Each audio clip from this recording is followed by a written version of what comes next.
This is 2000 AMC 12 problem 10. The point P equals 1, 2, 3 is reflected in the xy plane. Then its image Q is rotated by 180 degrees about the x-axis to produce R. And finally, R is translated by 5 units in the positive y direction to produce S. What are the coordinates of S? This is an easy problem if you understand the rotation and translation reflection processes in the 3D plane. Not in the 3D plane, the 3D coordinate system. So let's first draw the 3D coordinate system. Let's say this is the z-axis, and this is the y-axis,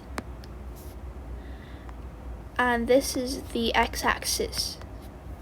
So the point 1, P, 1, 2, 3 we refer to, so if this is 1 and this is 2 and this is 3, if we try to draw the point, so this is going to be point 0, 2, 3, right? And this is point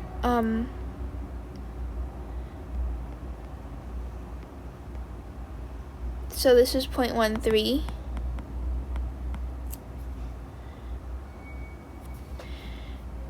So point 1, 2, 3 would be around,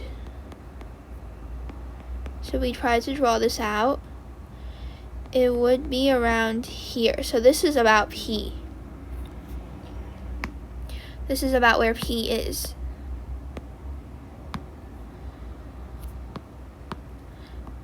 So if that is P, and the first thing we do is reflect the P in the xy plane. What this means is that we use the xy plane, which is this entire plane over here, the sheet of thing here at the bottom, as a mirror for P. So we want P to be the same so we want so its image Q, we want Q to be the same distance to this plane xy as P is. So what we're gonna do is really simple. You simply just make this coordinate negative. So now it's gonna be -1, -2, -3.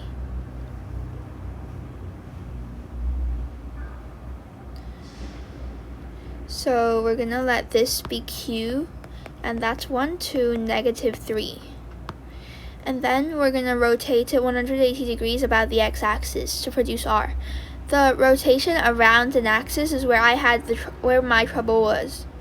So what this means is that you take this entire line, which is the x-axis, you take this line, and you can kind of draw a circle around the line, right?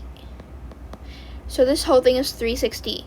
Now you rotate, you know that this point is gonna be like that, right? Because it corresponds to corresponds to x equals 1, and you're just gonna you're gonna take this line and rotate it 180 degrees. So this line now becomes, so this line is going in this direction, right? Now this line extends in the other direction and goes in that way. And the distance from Q to the x-axis is still the same. So the distance from R to the x-axis is the same as the distance from Q to the x-axis. So this means that, using a bit of thinking, we know that the x-coordinate is still the same, but the y-coordinate is its negative, and the z-coordinate is its negative again. So there's 1, -2, 3. And then finally, R is translated by 5 units in the positive y direction to produce S. So you basically move, so right now the y coordinate is -2, right? You move this 5 units in this y direction. So -2 plus 5 is 3. So you move it here where it's 3. And this point here, which is S, has coordinates 1, 5, 3. 1, 3, 3. So the answer choice is E.